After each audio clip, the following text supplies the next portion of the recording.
is I, your host, Emperor Zita, coming to you here from the Fortress of Solitude for episode 10 of the revolution that is the Zita Nation. Thank you for joining us again, all my friends and family, fans and followers. We have a great show for you this week. I have an interview with Mark Zenko, the lead guitarist, heart and soul, and brains behind the Drop Dead Pinups. He is a close personal friend of mine. I consider him a member of my family, and I'm honored to have him on the show this week. I want to wish everybody a very happy Canada Day. Now, my background is Italian, so on Sunday, not only is it Canada Day, but it is also the final of the Euro Cup. Forza Azzurri. Good luck on Sunday, guys. My boss is a total dick, so I'm looking for another job, serving on any floor, in any capacity. So if you guys know about any restaurants out there that are hiring, let me know. Horrible. Horrible. I've got an infection that went to my kidney, so now I'm on antibiotics. This baby's kicking my backside, and I'm pretty sure it's a boy because boys are evil. Well, same thing is going on. I'm still hungry except for being sick. I have no appetite. It sucks. Growing. Leave me alone.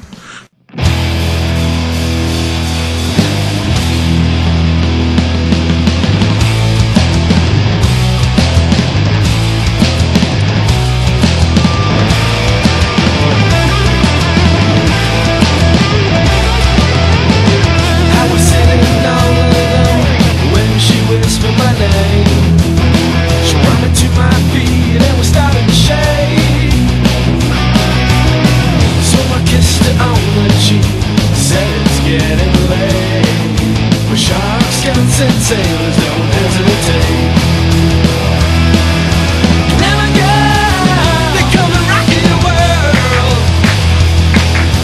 Never go, they make the shimmer and shake. Standing in the midnight rain, I got my head on tight, I wanna shake. Never go, come on, take me home tonight.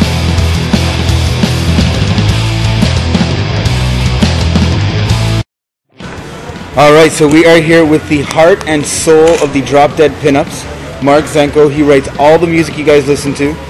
So I got one really important question for you, Mark. What are your three most major musical influences?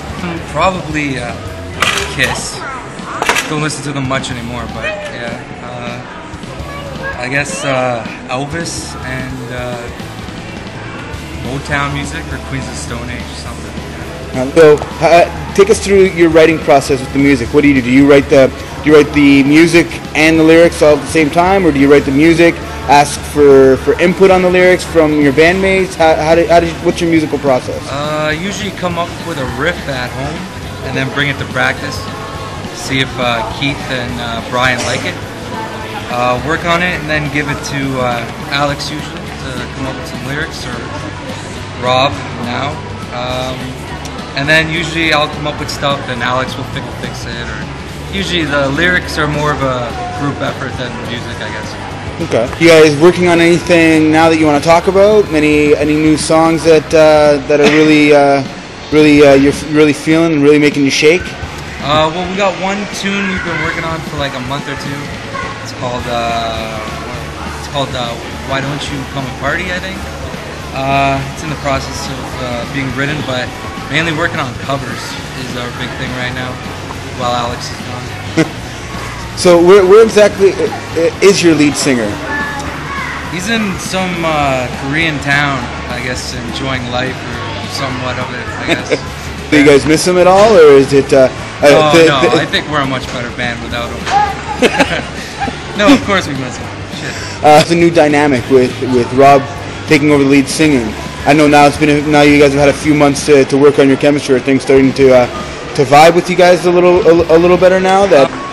Yeah, I mean, I feel music, it's kind of the same. I mean, they don't have the same style of singing, but I think Rob's getting more comfortable, so that's the biggest thing. You know, not trying to like imitate Alex, but find his own way to sing the songs, which is better. So you guys have any shows coming up? We're trying to get a show end of July, hopefully. Maybe August, something by summer's end. We don't want to play too much, but... So So no Triple H, Heyman, or Lesnar again. If they're gonna build the storyline, build it. Don't just let it flounder. They really, really need to stop giving the Great Khali matches. He should never, ever, ever, ever, ever, ever, ever wrestle again. Hey, at least Y2J came back. What a match him and Cena were having. But then we get interrupted by the big slow. Is anybody else thinking that the Money in the Bank for the WWE Championship is going to be horrible? You got Kane, Jericho, which is pretty awesome, Cena, and the big slow. And then Cena came out with some stupid Star Wars promo. Now I love Star Wars, but that promo sucked. I do not want to see Cena in the Money in the Bank. That's just there so he can win it, cash in on Punk, and be back in the spotlight again. Turn Cena heel. It'll work.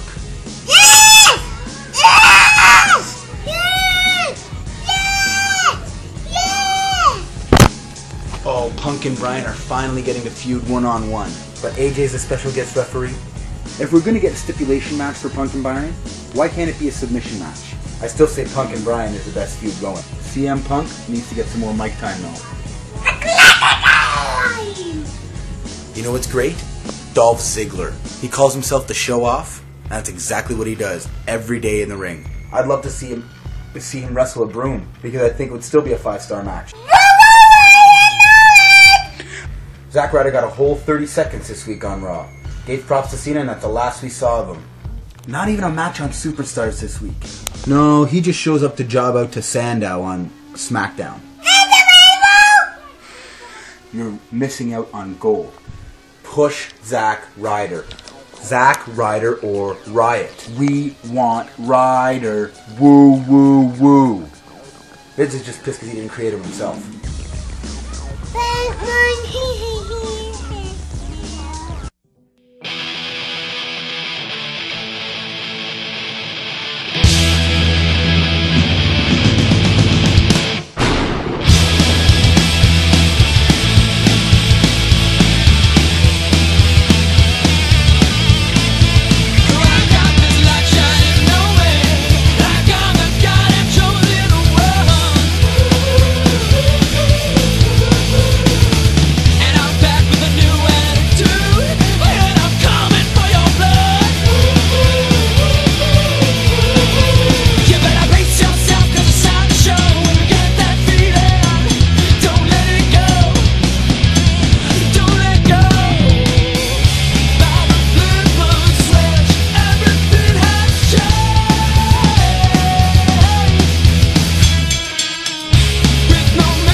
And welcome once again to Comic Book Day.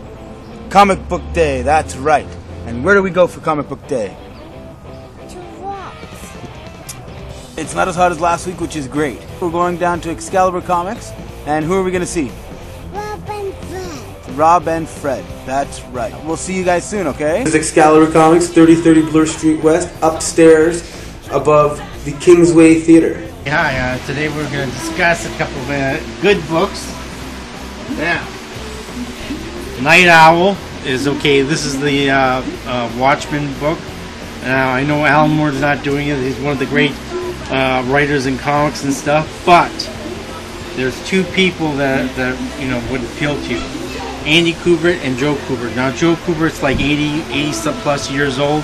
One of the best artists in comics, period.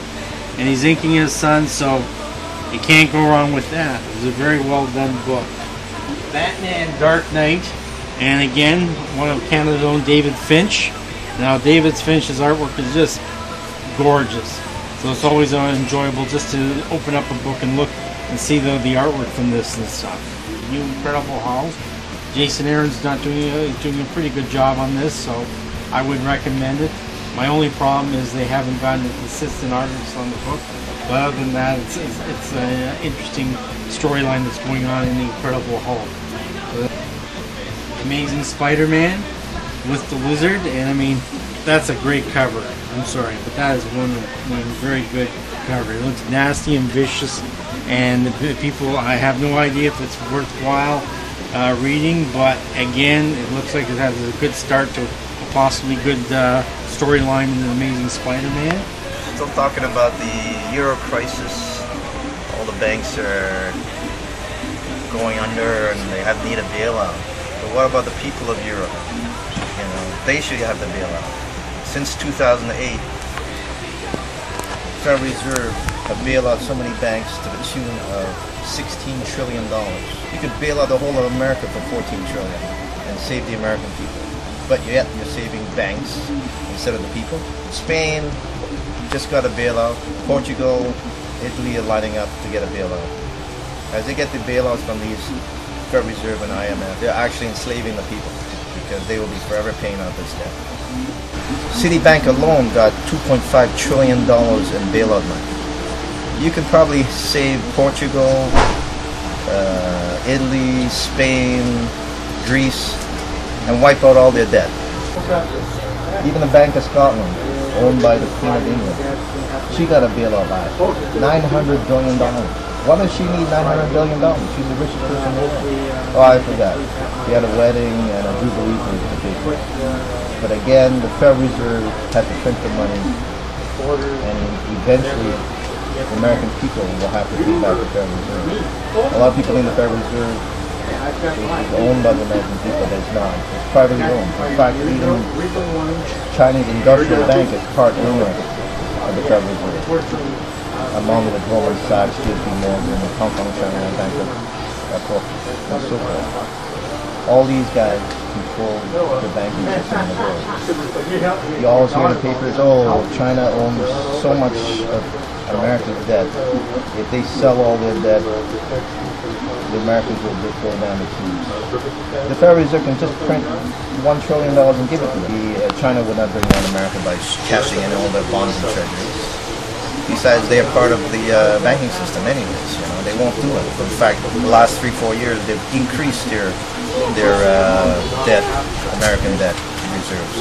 In fact, papers say that China, the American people owe China so much money. They're the #1 debtor. It's not true. There are 4 debtors higher than China. There are 4 central banks in America: Bank of New York, Federal Reserve Bank of New York, and 3 others, which the American people owe $7 trillion or $8 trillion.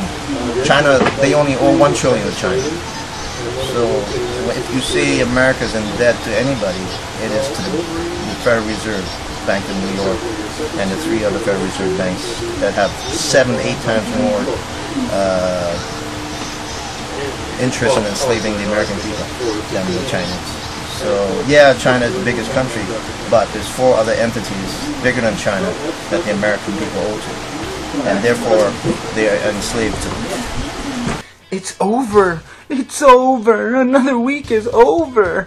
Thank you for joining us here at the Zita Nation. Thank you for tuning into episode 10. Now check out all of our other episodes right here on YouTube. Pick up your Drop Dead Pinups Electric Night CD wherever you can.